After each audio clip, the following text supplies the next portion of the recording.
conversamos a partir de agora, aqui em Conjuntura, canal 525 da NET, com Alexandre Sampaio. Ele que é empresário e é presidente da Associação dos Empreendedores do Pinheiro e das regiões afetadas.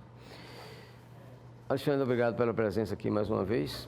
Eu lhe pergunto inicialmente como é que andam as tratativas com a Braskem com relação à indenização pelos prejuízos causados aos moradores e empresários dos bairros do Pinheiro, Bebedouro, Bom Parto, Cambona e outros mais que já estão começando a ser afetados também. Flávio, eu agradeço o convite do seu programa. Infelizmente, as notícias não são boas, né? A gente fechamos a Fernandes Lima tentando uma conciliação através dos Ministérios Públicos para que a gente conseguisse uma mediação com a Braskem. Mas, por estranho que pareça, nem promotores, nem procuradores, nem defensores públicos permitiram que nós participássemos da definição de critérios. E é justamente a falta de critérios claros, objetivos, que possam ser aplicados de uma forma padronizada para todas as empresas dos bairros afetados, que está causando uma celeuma muito grande. A gente viu essa semana uma pessoa fechando sozinho o portão da Braskem, né, ali na região do Mutange. E o que acontece é que, no final das contas, a gente não está conseguindo reparação mínima dos danos. Da nossa associação, as propostas estão girando em torno de 5 vezes a 100 vezes menos. A minha empresa, por exemplo, recebeu uma proposta de 2% do valor total que teria direito, de acordo com os nossos advogados. E o que é que vocês estão pretendendo fazer em função disso? Nós estamos percebendo que todos os canais institucionais que o mecanismo da democracia permitem foram tomados de assalto pela Braskem. Nós não conseguimos por nenhum canal. A gente já buscou a ajuda do prefeito JHC, que tem que assinar o acordo para poder a prefeitura ser anuente, né? E ele garantiu na campanha e no início do governo que só assinaria o acordo quando a Braskem revisse os termos, os critérios. Já falamos até sobre isso aqui. Infelizmente, ele abandonou a mesa de negociação com a gente, não está conversando mais, aliás, só está conversando com entidades que fazem um jogo político dele, mas o interesse real dos moradores e dos empreendedores, o JHC abriu mão. Você vai para os ministérios públicos, a mesma coisa, né? Agora a gente está recorrendo a Brasília para ver se Brasília, numa instância superior ao MPF aqui em Maceió, aceita o nosso pedido de autocomposição.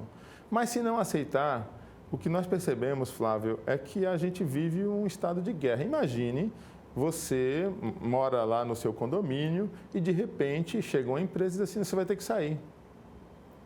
Ou na Ponta Verde, no edifício Tartana, ou em toda a orla de Maceió. Foi isso que aconteceu no Pinheiro, no Mutange, no Bebedouro. Chegou a empresa, se macomunou com as autoridades do estado de Alagoas e expulsou 60 mil pessoas. E você não consegue reparação desse dano, né? As empresas não conseguem, pior ainda, né? E aí o que nós pretendemos fazer? Na ausência de esgotados todos os mecanismos institucionais, não vai restar outra alternativa, a gente está sendo pressionado para isso, do que ocupar a Braskem. A Braskem, obviamente, não vai se entrar na indústria, porque é perigoso, mas não resta outra alternativa. Nós estamos sendo fortemente cobrados do que fechar todos os acessos da Braskem até que ela pague. Vocês pretendem chegar a esse ponto? Que outra alternativa, eu pergunto para as pessoas de Maceió que estão nos ouvindo agora, que outra alternativa tem você que perdeu o seu negócio, sua renda, sua família, não tem como pagar a escola dos filhos, não tem como pagar o seu plano de saúde, não tem como subsistir mais. E pior, no entorno do mapa, Flávio, tem problemas gravíssimos. No trecho entre a Belo Horizonte e a Fernandes Lima, as empresas estão quebrando aos rodos, entendeu? Os moradores do Flechal de Baixo e do Flechal de Cima, que ficaram ilhados lá, e o Ministério Público negou o pedido da Prefeitura de inclusão no mapa. A Braskem também negou. Agora estão com um papo furado de de revitalização daquela região, num bairro que foi completamente destruído, como o Bebedouro. Então, o que nós vemos assim, uma disfarçatez, um desrespeito contínuo e a população está sendo levada ao limite, né? Quando você chega nesse ponto, é preocupante, porque as autoridades do Estado de Alagoas e a Braskem estão forçando medidas extremas, porque as outras, dentro da ordem jurídica e da constitucionalidade, não estão funcionando. Alexandre, por informações que vocês têm, você que está no dia a dia, muito tempo envolvido com esse problema, além do Pinheiro, Bebedouro, Mutange e Bom Parto, que outros bairros aqui de Maceió estariam correndo risco também em função dessa exploração de salgema pela Braskem? Olha, isso é uma resposta que exige muita responsabilidade, né? Até porque eu vou me ater aos riscos econômicos. O que eu posso dizer é que o Farol, você não citou, o trecho entre o Cepa e a Leste-Oeste, uma parte dele já está afetada. Inclusive, eu morava no Morada do Farol e no último mapa ele entrou e eu já via rachaduras no meu quarto, né? Então, a gente saiu de lá porque minha esposa estava com medo. E alcançou até o Hospital Portugal Ramalho. Agora... A Morada do Farol fica na rua Belo Horizonte, não é isso? Não, fica já no Farol mesmo. Fica na rua da Eletroluz, ali, a rua... Ah, tem razão, tem razão. A rua Barão José Miguel, se eu não me engano, no final, na esquina com a Virgínia de Campos. Tem razão. O mapa entrou por lá, pegou o Morada do Farol, pegou a diagnose, entrou ali e pegou até a ladeira que dá no ginásio do Tenente Madalena, ali no ginásio do Tenente Madalena. Todo aquele trecho tá condenado.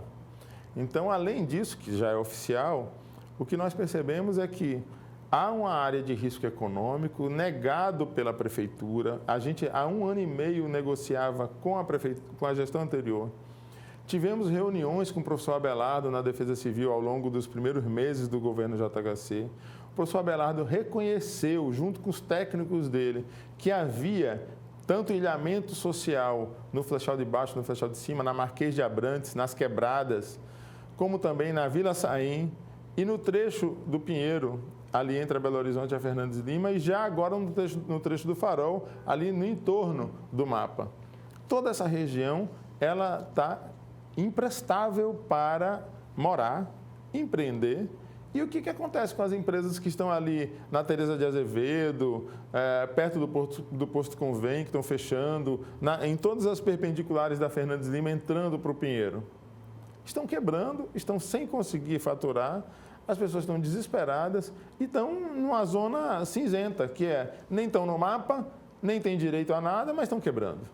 Então, eu acho que o prejuízo que a Braskem tem e o prejuízo, principalmente, que a população está sofrendo é muito maior do que o que ela reconhece. Do que ela reconhece na Bolsa de Valores de 10 bilhões. Eu dei uma entrevista na Globo News e eu falava sobre isso. Só de danos morais, Flávio, a Braskem está sonegando, no mínimo, 6 bilhões de reais da população. Ela paga 40 mil por núcleo familiar e não paga dano moral para a empresa. Então, começa por aí. Mas a pessoa tem núcleo familiar que tinha 8 pessoas, 6. Então, vamos imaginar que tem 60 mil pessoas afetadas. O dano moral é individual, é pelo seu sofrimento, é pelo seu desalojamento, pela dor, pela depressão, por tudo que você viveu, não para o núcleo familiar. Então, se você tem 40 mil vezes 15 mil imóveis, a Braskem está pagando 600 milhões. Mas são 60 mil pessoas. E o dano moral mínimo que o próprio Ministério Público Estadual estabeleceu quando entrou com a ação original lá atrás era de 100 mil por morador. Isso dá 6 bilhões de reais, só de um item que ela está sonegando. Para os empreendedores, a mesma coisa, ela não paga dano moral. Se você pegar a mesma régua que o empreendedor tem mais responsabilidade civil, porque deve a banco, tributo, uma série de coisas, dá quase 1 bilhão de reais que ela sonega das empresas em dano dos empreendedores, das pessoas físicas que cuidam dos negócios. Quando você soma tudo isso, há claramente um conluio das autoridades com a Braskem para que ela lucre 10 bilhões de reais, como aconteceu agora no primeiro semestre, foi um lucro recorde e sonega outros 10 da população que está atingida. Qual é o próximo passo de vocês, além dessa possibilidade de ocupar a área externa da Braskem? Olha, o próximo passo seria questionar juridicamente o acordo. Mas isso não resolve o problema imediato das pessoas que estão morrendo, que estão se deprimindo, que estão desalentadas, né? Então, a gente tem muito receio disso. Para você ter uma ideia, a gente participou de um seminário do curso de Direito da UFAL, muito bom por sinal. Professores de alto nível falando sobre o problema da Braskem. E teve o juiz, o Frederico, se eu não me engano, que ele homologou o acordo. Ele foi claro, nós estamos suspendendo as ações individuais porque a gente não tem administrativamente como dar conta de 15 mil ações. Mas você vai no Ministério Público Federal e as procuradoras dizem o seguinte: ora, você não é obrigado a aceitar o acordo. Se você não estiver satisfeito, entre na Justiça. E o juiz diz: não, se você entrar na Justiça, eu cancelo a sua ação.